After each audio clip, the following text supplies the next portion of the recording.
여러분, 마태복음 강의를 잠시 멈추게 되었습니다. 맥주 감사 주일을 지키기 위해서입니다. 맥주 감사 주일을 지키면서 본문을 가지고 언제나 고민이 되죠. 해마다 설교의 내용은 크게 바뀐 것이 없기 때문에 본문이라도 좀 잘 정해보자라고 하는 것이 저의 의도이기 때문에 그렇습니다. 오늘 저와 여러분들이 맥주 감사 절기를 왜 지켜야 되는지를 느헤미야를 통해서 생각해 보려고 해요. 우리가 읽은 느헤미야 10장은 사실은 성벽, 예루살렘 성벽이 회파된 지 150년 만에 재건이 되었습니다. 총독 느헤미야를 중심으로 해서 약 50일 동안의 공사를 통해서 성벽이 재건이 되어지고, 또 그들이 그 성벽 재건을 하나님께 기념하면서 낙성식을 하는 그러한 내용이 포함되어 있는 장이 이 10장이에요. 그런데 이 낙성식이 끝나고 나서 이스라엘 백성들에게 총독 느헤미야가 수문 앞 광장에 모이라고 하고 학사 에스라로 하여금 하나님의 율법을 낭독하게 합니다. 그것이 몇 장이냐면 8장에 있는 이야기예요. 우리가 느헤미야를 잘 배우셨으니까 이렇게 생각을 해보세요. 예루살렘 성전이 영적으로 혁신이 되어지고 무너진 성벽이 재건이 되어지고 이제 수문 앞 광장에 모여서 하나님을 섬겨야 될, 그 성전에서 하나님을 예배해야 될 이스라엘 백성들의 영적인 재건이, 무너져 있는 그들의 신앙과 하나님을 향한 거룩한 예배의 삶이 다시금 회복되어야 된다는 것을 사실 느헤미야가 우리에게 보여주고 있어요. 그래서 느헤미야의 결론이 무엇이냐고 물어보신다면 제 개인적인 생각은 어떤 것이냐면, 사람의 변화 없이 성벽의 재건이나 성전의 봉헌은 아무런 의미가 없다는 것입니다. 결국 우리의 심령이 중요한 거예요. 내가 변화되어지고 하나님 앞에 말씀으로 깨어지는 것, 그것 없이는 우리의 형식이 아무리 크고 거창해도 하나님과 복된 관계를 지속할 수 없다라는 사실을 이 느헤미야가 우리에게 보여주는 거거든요. 그래서 성벽 재건이 되었지만 이스라엘이 심령으로 완전히 하나님께 돌아오고 굴복하지 않고는 미래가 없다고 생각한 느헤미야가 이 낙성식 뒤에 바로 수문 앞 광장에서 율법을 낭송하게 합니다. 율법을 낭송하는데 새벽부터 남녀노소가 말씀을 알아들을 수 있는 자들은 다 모여 있는데 서서 하나님의 말씀을 듣습니다. 저녁 때까지. 학사 에스라는 율법 대 앞에 앉아 있고 그가 말씀을 펴서 읽을 때 온 성도들이 일어서서 새벽부터 저녁 늦게까지 말씀을 서서 듣는 거예요. 근데 그 말씀을 들은 결과가 어떤 것이냐면, 느헤미야 8장을 읽어보게 되면 온 백성이 통곡을 하기 시작을 합니다. 그들의 눈물이 폭포수처럼 쏟아지기 시작을 해요. 죄를 자각한 거죠. 왜 우리가 이렇게 망해서 또다시 바벨론에서 70년 동안 포로 생활을 하였느냐? 결론은 이것입니다. 우리가 왜 망했느냐? 선조들의 열조들의 죄와 우리 자신들의 죄 때문이다 라고 고백을 하면서 느헤미야 9장에 가면 구체적으로 그들의 죄를 자복하고 회개합니다. 죄를 일일이 열거를 해요. 그리고 이 10장에 와서는 회개한 죄를 가지고 우리가 다시는 그렇게 살지 아니하고, 다시는 수치스러운 삶, 다른 사람들에게 멸망한 삶을 살지 아니하고 하나님이 주시는 은혜로 복된 삶, 언약에 기록되어 있는 복을 누리는 인생을 살기를 원합니다 라고 결단을 하면서 10장에서 우리가 하나님 앞에 반드시 이렇게 살겠습니다 약속한 하나님을 향한 신앙의 충성과 헌신의 내용들이 이 10장에 기록되어져 있습니다. 그 가운데 여러분 오늘 설교를 들으시면서 마음에 심히 거북하고 혹시 시험에 들 성도가 있을지 모르겠지만 하나님의 말씀은 영원하니까 그 말씀을 여러분 한번 들어보셨으면 좋겠어요. 그들이 강조한 것이 어떤 것이냐면 이런 겁니다. 왜 우리가 수치와 멸망을 당했느냐? 그 중심에, 성전 중심의 삶을 살지 못했어요. 예배 중심의 삶을 살지 못했습니다. 그것이 10장 1절에서부터 약 30절까지 지속되는 말씀이고요. 그 다음에 삶에서 무엇이 잘못되었느냐?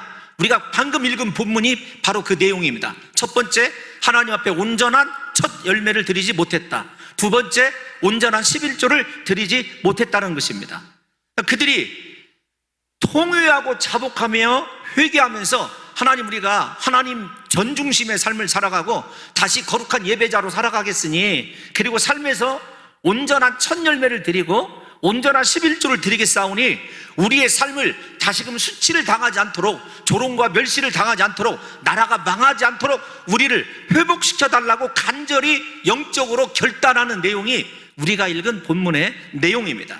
그러므로 우리 사랑하는 성도 여러분들과 제가 오늘 드리는 이 맥주 감사 절기는 첫 열매를 드리는 날입니다. 그러니까 신앙에 있어서 이 느헤미야의 말씀을 읽어보면 내 인생이 복되기를 원하고 세상에서 사람들에게 짓밟히고 수치당하고 조롱당하지 않는 삶의 비결이 다른 데 있지 않습니다. 진정한 예배자로 살아가는 것, 삶에서 온전한 첫 열매를 드리는 것과 온전한 11조를 드리는 것, 이 두 가지라는 사실을 우리 사랑하는 성도 여러분들이 분명히 이해하셨으면 좋겠어요. 아니, 믿으셨으면 좋겠어요. 여러분, 담임 목사로서 우리 사랑하는 성도들이 존귀히 되는 것, 가는 곳마다 인정받게 되는 것, 사람들이 여러분들을 칭송하게 되는 것, 그거 얼마나 기쁨이고 보람인지 몰라요.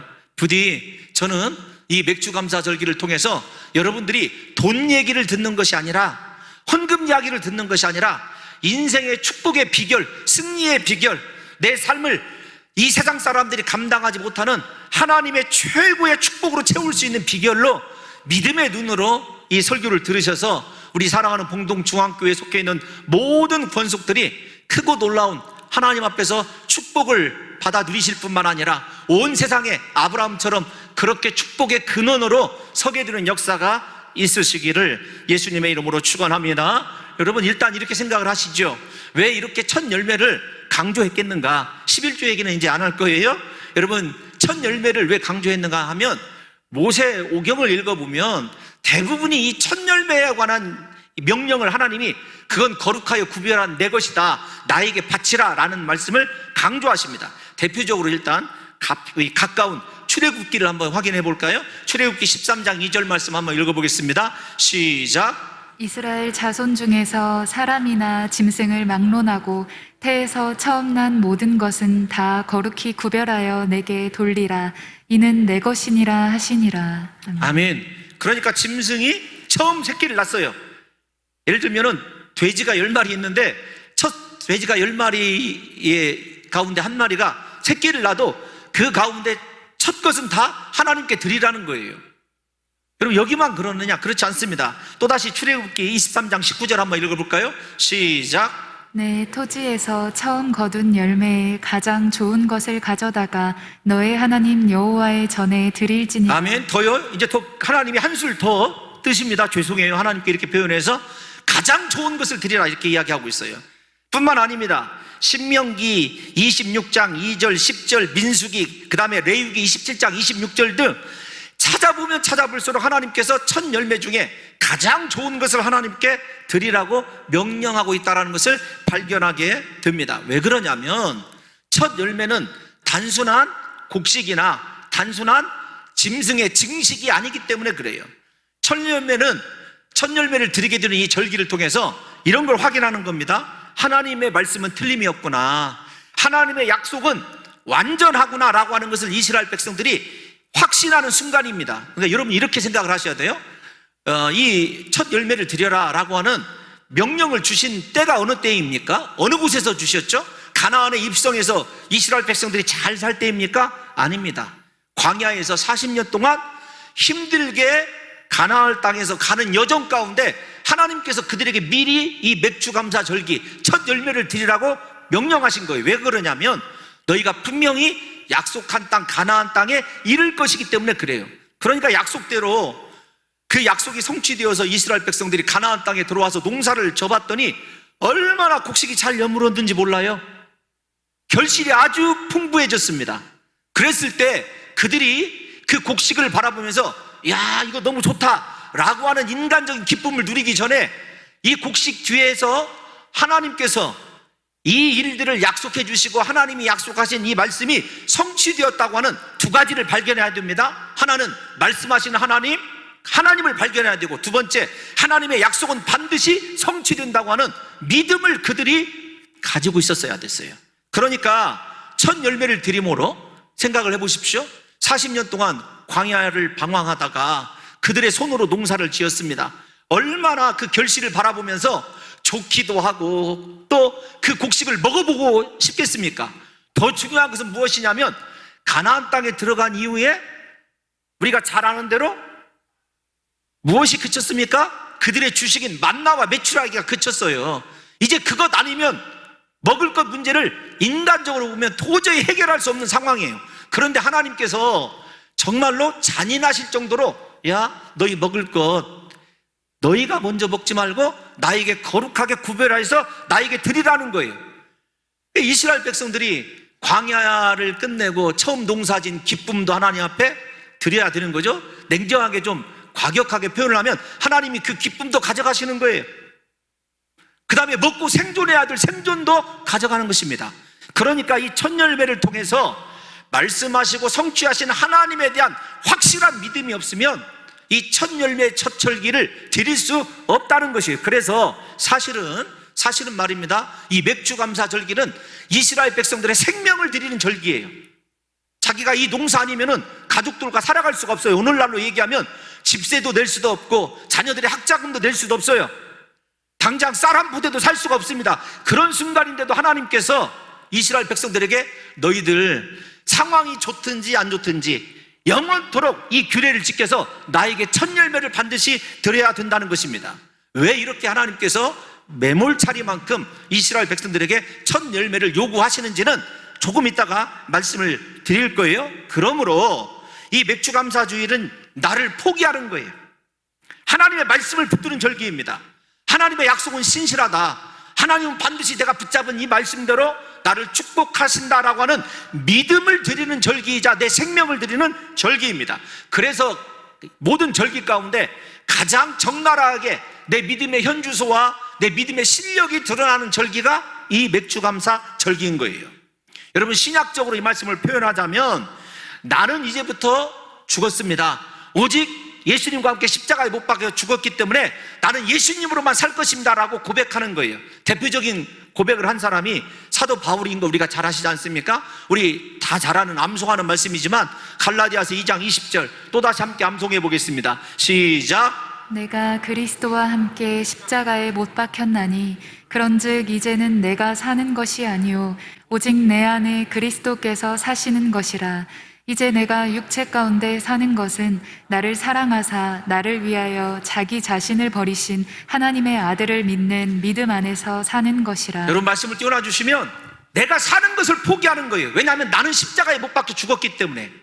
그리고 그 십자가에 자기 자신의 아들을 내어주신 하나님의 그 사랑을 믿는 그 믿음으로 남은 생에 살아가는 것이 사도 바울의 고백이자 맥주감사절기의 고백과 동일한 의미를 가지고 있다는 것을 우리 사랑하는 성도 여러분들이 이 시간에 깨달으셨다고 한다면 우리 인생 가운데 매 순간 찾아오는 첫 열매를 드리는 것이 얼마나 내 자신을 죽여야 되고 그 다음에 하나님에 대한 분명한 믿음이 있어야 지킬 수 있는 절기라는 사실을 우리 사랑하는 성도 여러분과 제가 분명하게 아시리라고 믿습니다. 그러므로 첫 열매는요, 이 맥주절은 사실은 십자가 앞에 내 자신을 드리는 절기라고 저는 그렇게 표현을 하고 있습니다. 여러분, 이 첫 열매를 드리라고 한 이유가 무엇일까요? 우리가 구약적인 입장에서 먼저 생각을 해보면 첫 열매를 드림으로 이스라엘 백성들은 광야에서처럼 나는 내 방식으로 세상의 물질로 그 다음에 곡식으로 살아가는 사람이 아니라 나는 하나님으로 살아가는 백성입니다. 나는 하나님으로만 사는 사람입니다. 말씀으로만 사는 사람입니다 라고 하는 것을 입증하는 거예요. 예를 들면 그 과정을 조금 지난하겠지만 우리가 신명기 2장 7절을 통해서 왜 하나님께서 이렇게 말씀하시는지를 확인해 볼까요? 시작. 내 하나님 여호와께서 내가 하는 모든 일에 내게 복을 주시고 내가 이 큰 광야에 두루 다님을 알고 내 하나님 여호와께서 이 40년 동안을 너와 함께 하셨으므로 내게 부족함이 없었느니라 하시기로. 아멘. 이스라엘 백성들을 하나님께서 40년 동안 훈련하신 것이 두 가지입니다. 어떤 것이냐면 내가 하는 일에 복을 주실 분은 하나님이라는 거예요. 그러니까 하나님이 내가 말씀을 따라 살아가면 내가 하는 모든 일을 복 주시게 되어 있어요. 우리 사랑하는 성도 여러분들에게 이 복이 임하시기를 예수님의 이름으로 축원합니다. 또 하나는 하나님이 함께 해주셔요. 그 결과가 뭐냐면 인생에 부족함이 없다라는 거예요. 우리가 잘 아는 대로 다윗이 가장 극심한 고통의 순간에 여호와는 나의 목자시니 내가 부족함이 없으리로다 고백한 이유가 저기에 있어요. 그러니까 이스라엘 백성들은 광야에서 40년 동안 무슨 훈련을 받았느냐? 물질로 살아가는 것이 아니라, 세상으로 살아가는 것이 아니라, 내 능력으로 살아가는 것이 아니라 하나님으로만 사는 법을 훈련을 받은 거예요. 그래서 우리에게 이 시간에 물어봐야 됩니다. 나는 지금 하나님과 함께하고 있는가? 함께 하신 하나님께서 내 인생에 내가 행하는 모든 일마다 복을 주시고 계시는가? 이걸 확인해야 돼요. 그래서 우리 사랑하는 성도 여러분들과 내가 하나님으로 삶으로 말미암아 하나님이 나에게 이 복을 주시고 나와 함께 하신다는 사실을 믿는다면 그 첫 것이 얼마나 귀하고 소중해도 하나님이 말씀하시니까 어떻게 해야 돼요? 나는 하나님으로 사는 자이니까 기꺼이 포기할 수 있게 되는 거죠. 여러분, 이 말씀을 조금 더 제가 이 길게 설명해서 죄송하지만, 광야에서 이스라엘 백성들이 살아남은 것, 그들의 탁월함 때문입니까? 그들의 영업적인 능력이 아주 우수해서 그래요? 그렇지 않습니다. 하나님께서 그들과 함께 하셨기 때문에 그래요. 그러니까 우리가 이 절기에도 나는 하나님께서 나와 함께 하시며 하나님께서 내게 복 주셔야 산다라고 하는 믿음이 있는 사람이라고 한다면 하나님 말씀에 순종하게 되는 것 아니겠느냐고요. 우리가 잘 아는 대로 그들 40년 동안 먹을 것 때문에 고민하지 않았습니다. 마실 물 때문에도 그들이 고민하지 않았어요. 왜냐하면 물론 어려운 시험들이 있었지만 하나님께서 반석에서 물이 솟아나게 하시고 만나와 메추라기를 내려주셨습니다. 그들의 의복이 해이지 않게 하셨습니다. 그들의 신발이 닳지 않게 하셨어요. 대적들로부터 지켜주셨습니다. 이동하는 동안에 40년 동안에 그들의 우양의 새끼가 손상을 입었다는 구절이 단 한 구절도 없어요. 왜요? 하나님이 함께 하셨고 그들에게 복을 주셨기 때문에 그래요. 우리 이 시간에 이 절기를 통해서 그래서 결단해야 됩니다. 나는 정말로 하나님으로 말미암아 사는 사람인가? 아니면 세상과 내 능력과 내 의지와 나의 욕구 충족을 위해서 살아가는 인생인지를 다시 한번 분명하게 결단을 해야 되는 거예요. 하나님으로만 살아가는 이스라엘을 위하여 하나님께서는 이스라엘 백성들에게 어떠한 형편과 처지에 있더라도 내 명령대로 이 규례를 지키면서 첫 것을 구별하여 드리라는 거예요.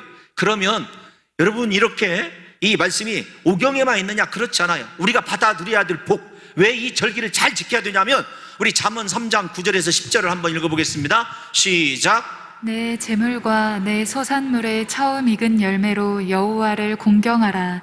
그리하면 내 창고가 가득히 차고 내 포도즙 틀에 새 포도즙이 넘치리라. 아멘. 여러분, 이것이 하나님의 말씀임을 믿으세요? 하나님이 살아계심을 믿느냐고요? 그렇다고 한다면 9절을 다시 띄워놔 주십시오. 내 재물과 내 소산물의 처음 익은 열매로 여호와를 경외하라는 거예요. 하나님께서. 그 이유가 무엇이냐면 10절에 보면 내 창고가 가득히 차고 내 포도즙 틀에 새 포도즙이 넘치리라. 여러분, 포도 수확이 그치지 않는다는 거죠. 그러니까 복이 끊임없이 부어질 것을 하나님이 약속해 주신 것입니다. 그래서 하나님께서 레위기 23장 14절에 보면 이 모든 규례를 너희가 영원토록 지켜라 이렇게 얘기를 했어요. 대대로 지킬 영원한 규례다. 그러니까 잘 생각해 보세요. 신약 시대라고 해서 이 말씀을 예수님께서 성취하셨다고 지키지 않아도 된다라고 해석하면 큰 오류라는 거예요. 하나님이 대대로 영원토록 지키라고 한 이유가 무엇입니까? 왜 첫 것을 드리라고 그랬어요? 하나님조차고요? 아닙니다. 우리 인생에 하나님께서 함께 해주시고 내가 하는 일마다 복되게 하시고 여러분, 내 인생의 창고가 차고 넘치고 내 삶의 기쁨을 상징하는 포도즙 틀에서 포도즙이 끊이지 않는 축복을 하나님께서 약속해 주셨어요. 저는 이 사실을 믿습니다. 그래서 이 맥주감사 절기나 각종 11조는요 하나님 앞에 믿음을 드리는 것이고 나를 포기하는 것이고 내 이 생명과 같은 물질을 하나님 앞에 드리는 절기예요.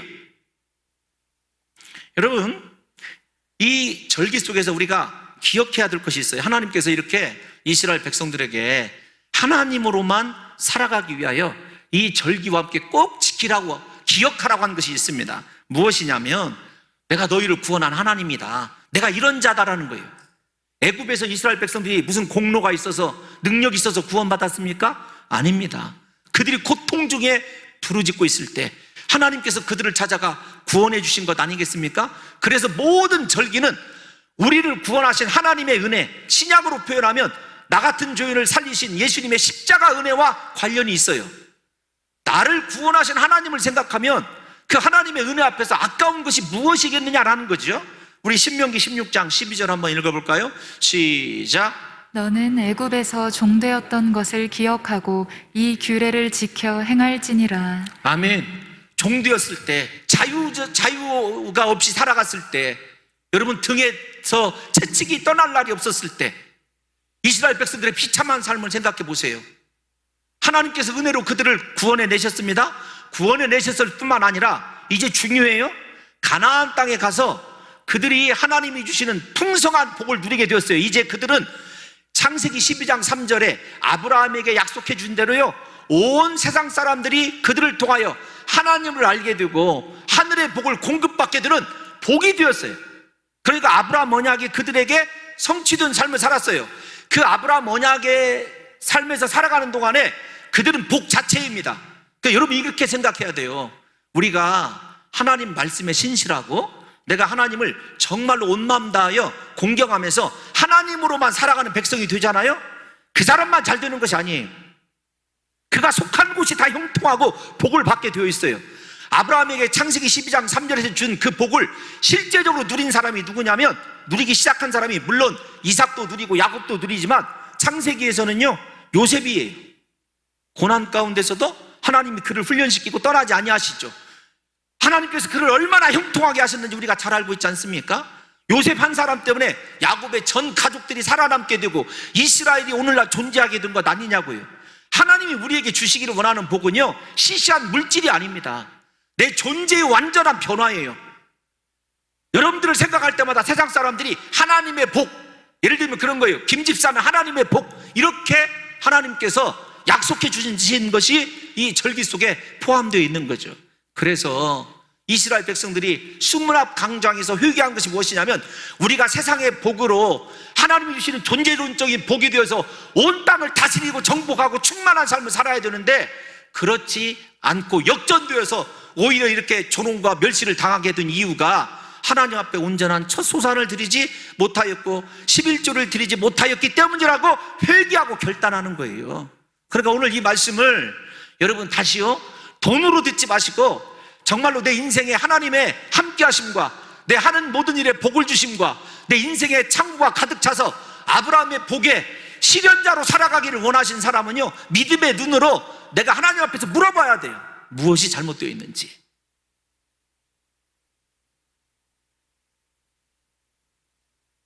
여러분 이 맥주절기를 지킬 때 이스라엘 백성들에게 레위기 23장 15절에서 21절에 의하면 이 방식은 제가 이 모든 맥주절기 때마다 마지막 대지에서 꼭 이 말씀을 드려요. 그래서 내년에도 또 들으실 거예요.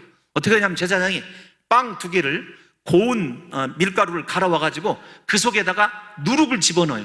그래서 빵 2개를 만듭니다. 그래서 빵 2개를 흔들면서 요제로 드려요 하나님 앞에. 근데 여러분 제가 지금 방금 한 말씀 중에 여러분들이 이상하다고 생각하는 점이 한 가지 있어야 돼요. 왜냐하면 모든 절기와 하나님 앞에 드려지는 예물에는요 누룩이 들어가서는 안 돼요. 누룩이 세상의 기쁨을 상징하는 것이기도 하고 죄의 번창성을 상징하는 것이기 때문에 하나님께서 누룩을 금하셨어요. 그런데 유일하게 맥주감사절기 때만 누룩을 허용하셨어요. 그래서 여러분 빵 2덩어리, 그 다음에 순양 2마리를 잡아야 돼요. 근데 이 빵 2덩어리를 흔들면서 드릴 때 이스라엘 백성들이 야 하나님께서 우리에게 기쁨을 허락하셨다, 인생의 만족을 허락하셨다, 이 절기가 그런 의미를 갖고 있어요. 그러니까 잘 생각해 보세요. 하나님 앞에 첫 열매를 드리는데 그들이 빵 2덩이를 누룩을 넣어 드림으로 말미암아 누룩을 넣어 만들어서 드릴 때 확실한 것이 있어요. 어떤 것이냐면 이 2덩이를 통해서 하나는 내 인생의 기쁨이 이제부터 시작될 거라는 것과 하나는 하나님께서 이 예배를 받으심으로 내 삶에 영원한 만족을 주실 거라는 거예요. 그래서 이 오순절, 맥주절, 이 절기, 77절 이 절기는요 인생의 기쁨과 하나님 안에서 내게 주신 모든 축복을 만족하게 확인하는 날이 이 날이에요. 이 과정 가운데서 우리 사랑하는 성도 여러분들과 제가 분명히 아셔야 될 것이 있어요. 이 2개의 빵덩이를 드리면서 기쁨과 만족이 누구로부터만 오느냐?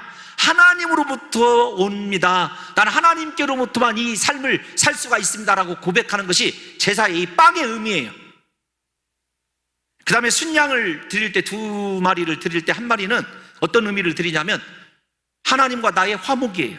우리가 잘 아는 대로 이 화목 제물을 드리는 거예요. 그래서 이 맥주감사 절기는 첫 번째 회복되는 것이 어떤 것이냐면 하나님과 화목이 회복이 되는 거예요.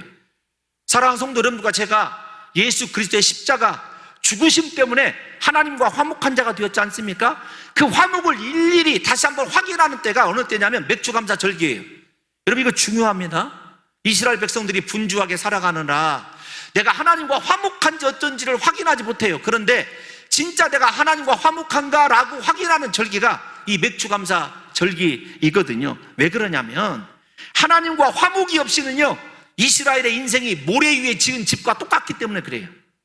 우리가 욥기서 한번 읽어볼까요? 22장 1절 한번 읽어보겠습니다. 시작. 너는 하나님과 화목하고 평안하라. 그리하면 복이 내게 임하리라. 아멘. 아멘. 가장 중요한 것이 무엇인 줄 아십니까? 우리 인생에 하나님과 화목하는 거예요. 이 절기를 통해서 사랑하는 성도 여러분들이 세상 것 때문에 물질 때문에 하나님과 화목하지 못하고 있다면 오늘 이 시간에 철저히 이 절기를 통해서 하나님 내가 말씀대로 돌아가기를 원합니다. 하나님 앞에 온전한 요제를 드리고 온전한 그리스도 예수의 피로 다시 한번 내 죄를 속죄함 받아 하나님께 내 인생을 드립니다. 내 삶이 하나님과 화목함으로 이제부터 복이 임하게 될 줄로 믿습니다. 여러분 중요한 게 있어요. 어떤 거냐면 우리 성도님들께 기도하지 말아라 뭐 이런 뜻이 아닙니다. 오늘 새벽에도 우리가 특세 마지막 날 여러분 약 400명이 넘는 성도들이 어린아이들까지 다 와서 함께 예배를 드리는 기도하는 것을 바라보면서 하나님 반드시 우리 사랑하는 성도들을 축복해 주시라고는 확신이 제게 있어요. 그러함에도 불구하고 여러분 조심스럽게 말씀을 드리면 우리가 왜 기도에도 응답이 없는가? 왜 내 삶에 그렇게 굴곡이 많은가? 왜 나는 인생의 롤러코스터만 타고 있는가? 여러분 한 가지예요. 하나님과 관계에 화목하지 못하기 때문이라는 사실을 분명히 우리 깨달아야 됩니다. 그 하나님과 화목을 가장 잘 유도하는 것이 이 맥주감사 절기라는 거죠. 저는 이 절기를 통해서 우리 사랑하는 성도 여러분들이 다시금 십자가의 은혜, 보혈의 능력을 회복하심으로 말미암아 하나님과 화목하기 때문에 하나님께서 여러분들과 동행해 주시고 여러분들에게 부족함 없이 채워주시는 놀라운 복이 회복되는 역사가 있으시기를 예수님의 이름으로 축원합니다. 또 하나 여러분 이 오순절의 의미, 맥주절에 이 맥주절로 갔다가 갑자기 오순절 그러니까 이상하죠? 여러분 이 맥주감사 절기는 우리가 잘 아는 대로 6월절 즉 이스라엘 백성들이 구원받은 그 날로부터 50일 되는 채 드리는 절기가 맥주감사 절기예요. 그래서 우리가 잘 아시다시피 맥주감사 절기가 왜 중요하냐? 저는 굉장히 맥주감사 절기를 강조하거든요. 그 이유가 있어요. 왜 그러냐면 이스라엘 백성들이 출애굽에서 시내산에 이르러서 율법을 받은 때가 50일 되는 때예요. 그래서 이 맥주절을 다른 말로 앞에서 이미 말씀드렸어요. 77절, 77에 49 1회가 7번 돌아가고 난 이후에 6월절로부터 어린 양 피로 구속받고 구원받은 50일째에 하나님께서 율법도 주시고 그 다음에 성령 강림을 통해서 교회를 세워주셨기 때문에 오순절이다 이렇게 이야기를 합니다. 근데 여러분 이 오순절에 이 우리가 잘 아는 이 맥주절기에 하나님과 화목 말고도 중요한 게 하나 남아 있어요. 그것이 무엇이냐면 성도와의 화목, 이웃과의 교제입니다. 우리 길지만 레위기 19장 9절에서 10절을 한번 마지막으로 읽어보겠습니다. 시작. 너희가 너희의 땅에서 곡식을 거둘 때에 너는 밭 모퉁이까지 다 거두지 말고 내 떨어진 이삭도 줍지 말며 내 포도원의 열매를 다 따지 말며 내 포도원에 떨어진 열매도 줍지 말고 가난한 사람과 거류민을 위하여 버려두라. 나는 너희의 하나님 여호와이니라. 아멘. 여러분 제가 이스라엘의 키부츠에서 약 일주일 동안 머무른 적이 있습니다. 그때 농사 트랙터로 수확하는 사람들이요 정말로 길가 쪽에 있는 그 이 과일나무는 손대지 않아요. 포도를 따도요 다시 뒤돌아보지 않습니다. 왜냐고 물었습니다. 율법이라는 거예요. 말씀이라고. 다른 사람을 생각해야 된다는 거예요. 그래서 여러분, 맥주감사절의 진정한 의미가 어떤 거냐? 우리가 50일째 이렇게 이 맥주감사절기에 임한 성령을 통해서 초대교회가 어떤 삶을 살았는지를 한번 확인해 볼까요? 우리 사도행전 2장 44절에서 47절 한번 읽어보겠습니다. 시작. 믿는 사람이 다 함께 있어 모든 물건을 서로 통용하고 또 재산과 소유를 팔아 각 사람의 필요를 따라 나눠주며 날마다 마음을 같이하여 성전에 모이기를 힘쓰고 집에서 떡을 떼며 기쁨과 순전한 마음으로 음식을 먹고 하나님을 찬미하며 또 온 백성에게 칭송을 받으니 주께서 구원받는 사람을 날마다 더하게 하시니라. 아멘. 아멘. 여러분, 오순절이 맥주절이에요. 주님께서 이 절기를 통해서 우리에게 그렇게 형통의 복보다 더 귀한 복을 주셨는데, 그것이 무엇이냐면 성령을 주셨어요. 그래서 이 성령 받은 사람은 이 오순절의 맥주감사절기에 하나님이 나에게 오셔서 내 안에 거하시는 나의 성전됨을 확인하면서 하나님께 기쁨과 감사로 드리는 절기가 이 절기여야 돼요. 여러분, 또 하나 이 절기를 통해서 제가 강조한 것이 하나님과의 화목이라고 그랬죠? 두 번째는 다른 것 아닙니다. 이웃을 사랑해야 돼요. 초대교회가 그랬습니다. 오순절 이 맥주절 절기를 지키는 첫 열매를 드려야 되는 이스라엘 백성들의 삶이 그랬어요. 그래서 여러분, 우리 교회가 이 해마다 오순절 절기가 드려지는 죄송합니다. 맥주감사 절기에 나오는 예물은 대부분 다 우리가 잘 아는 대로 3년 전에는 제주의 대평교회를 건축을 했습니다. 얼마나 은혜스러운지 몰라요. 지금 한 가정마다 이렇게 찾아오는 영혼들을 바라보면서 반승현 목사가 얼마나 행복해하는지 모릅니다.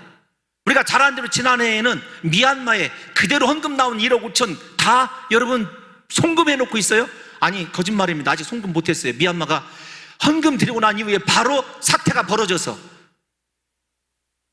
여러분, 올해 드리는 헌금은요, 지난해에서 용담 중앙교회 전체 예배당이 제가 서 있는 강단보다 조그만합니다.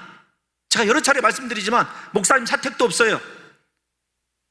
얼마나 헌신하는지 모릅니다. 목사님이 서너 명으로 시작해서 약 20명이 시작을 했는데 교회당 짓겠다고 1억 정도 모았어요. 그 20명의 성도들이.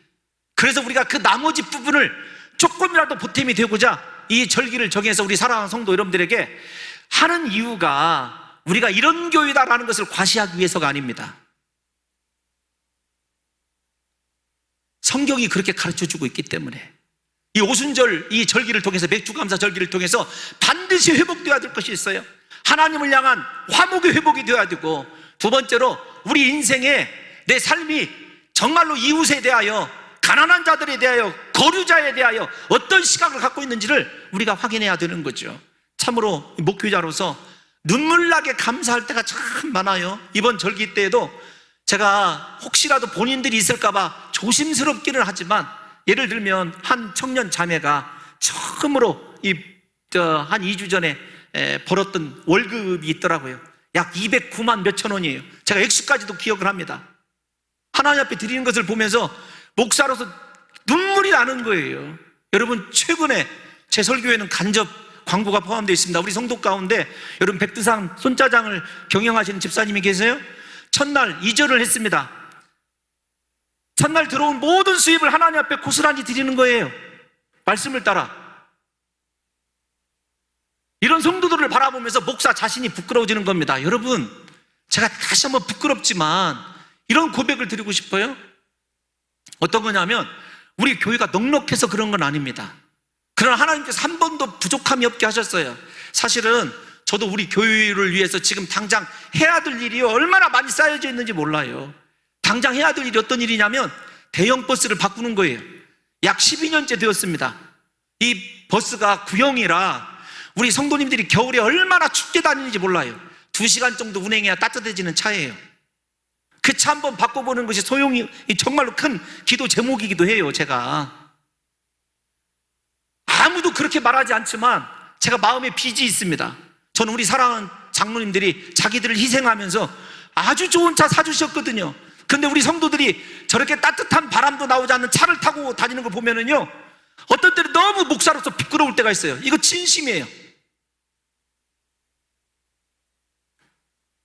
하고 싶은 일 많아요. 그럼에도 해마다 1억 이상을 그렇게 다른 교회를 위해서 지출하고 우리가 선교를 위해서 사용하는 이유가 다른 데 있지 않아요. 하나님의 말씀이 우리 사랑하는 성도 여러분들에게 하나님의 음성으로 들려주신다고 한다면, 여러분, 나는 복 있는 인생인가? 왜 내 인생을 이렇게 롤러코스터를 타야 되는가? 나는 왜 그렇게 사람들에게 축복의 통로가 되지 못하고 있는가? 여러분, 말씀으로 돌아가셔야 됩니다. 말씀으로 오셔야 돼요. 그래서 부디 이번 절기를 통해서 우리 사랑하는 성도 여러분들 가운데 나 하나님과 화목해야 되겠다, 이거. 내 인생 하나님께서 복 주시기를 원한다면 하나님과 화목의 문제를 해결해야 되겠다, 하나님께 나오시기를 바라고, 부디 이 절기를 통해서 우리 사랑하는 성도 여러분들이 한 번이라도 연약한 자들, 이웃을 기억할 수 있는 귀한 성도들 되심으로 말미암아 우리 교회 온 성도들이 아브라함에게 약속해 주신 너는 복이 될지라 라고 하는 그 축복의 당사자가 되어서 여러분들의 인생이 하나님에게 가장 존귀하게 사용되시는 역사가 있으시기를 예수님의 이름으로 축원합니다.